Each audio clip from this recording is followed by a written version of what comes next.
Hello, everyone. I'm Liz Stincelli with Stincelli Advisors, and I'm here today with Beth Strathman. She's a leadership and team coach.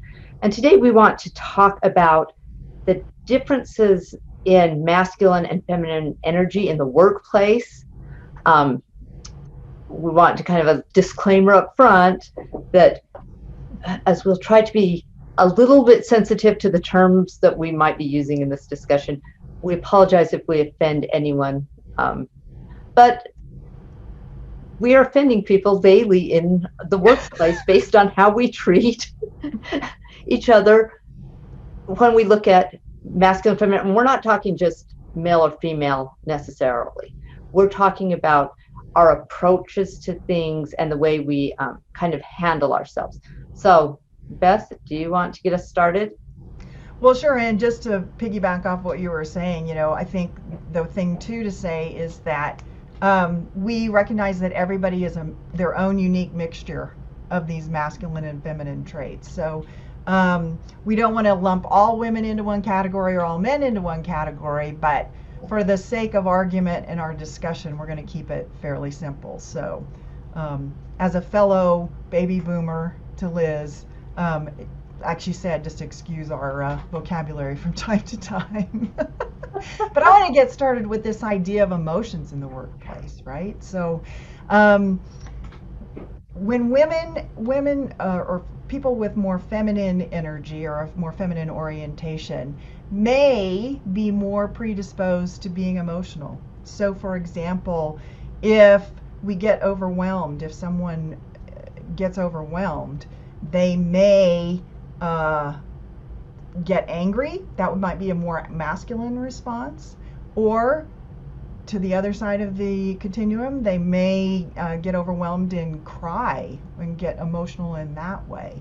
And I think if a woman gets emotional in the workplace and cries, she's going to get dinged for that, right? That is not going to be acceptable. At least it hasn't been acceptable to now.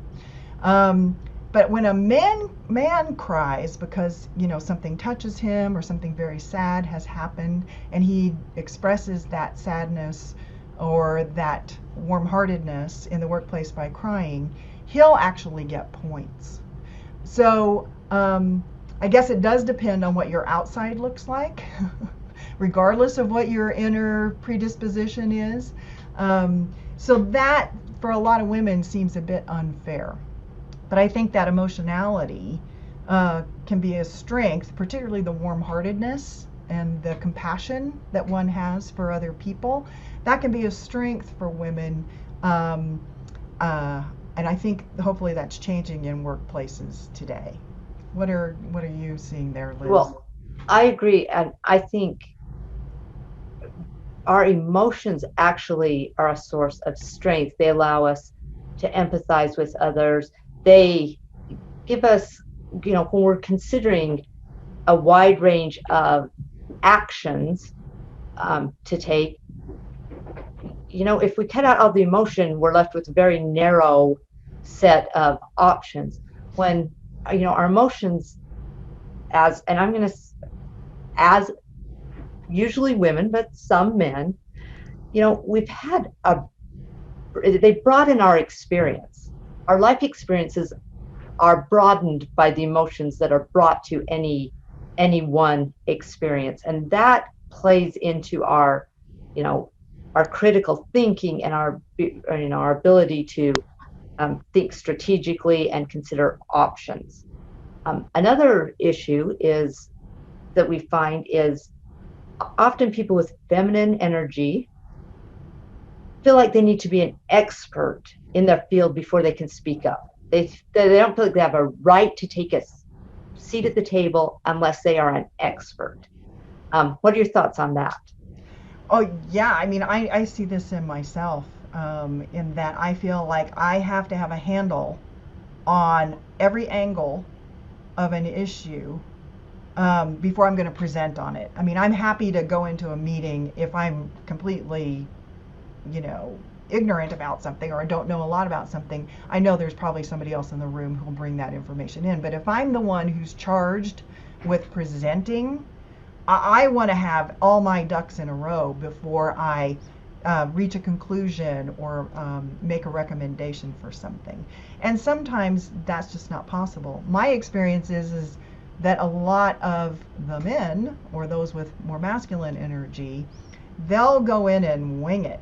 And in fact, even sometimes say things that aren't factually based or even correct around the issue, but they'll be able to sell their idea and get the ball rolling, right?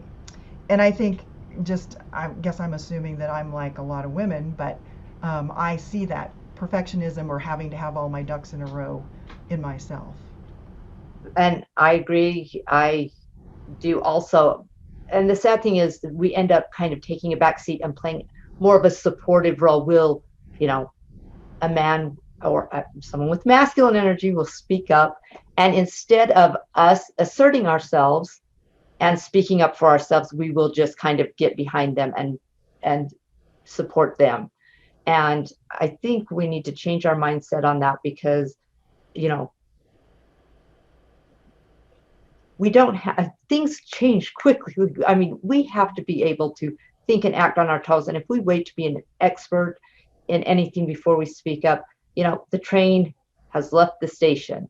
Mm-hmm. Yeah, and I think too, one thing that's coming up for me as you're talking about that is when you see somebody else get credit in a way for moving something forward that you have been holding yourself back on, then sometimes we can feel resentment, right? But really, we ought to look at it just like you were saying, is that part of that is was our responsibility to put forth what we had and be willing to risk that we are wrong or off base or not quite there yet, and see it as a process of helping everybody come to a conclusion and gain the information that's needed. So yeah, watch the resentment. Yeah, true. Okay, and one last um, difference that I wanted to talk about, just touch on, was kind of the task oriented versus the human oriented um, differences between masculine and feminine energy. And there's a time and a place for both of these focuses. But when we're excluding one for the other, I think we're doing our organizations and our teams a great disservice.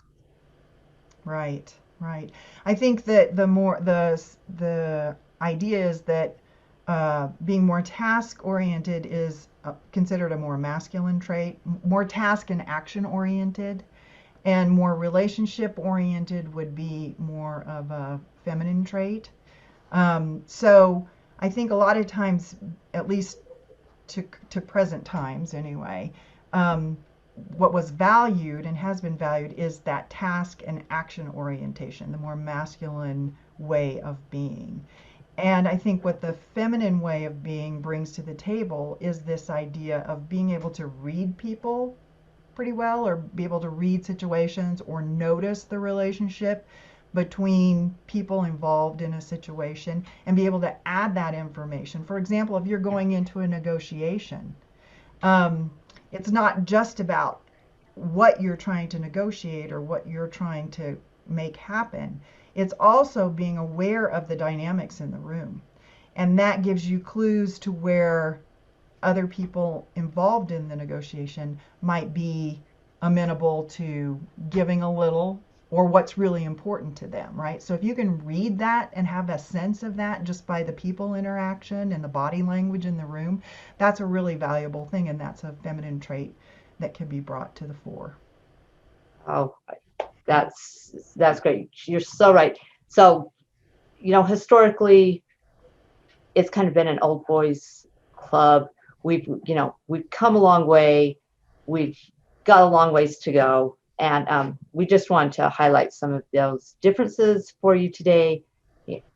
If I think if people, obviously there's more differences than what we've covered in this short video. So if you have seen any other dynamics, masculine versus feminine, in your workplace, leave us a comment. Let us know what it is. What else would you have added to this discussion? So thanks for watching. I'm Beth Strathman, and I'll say goodbye for both me and Liz Stincelli. Till next time.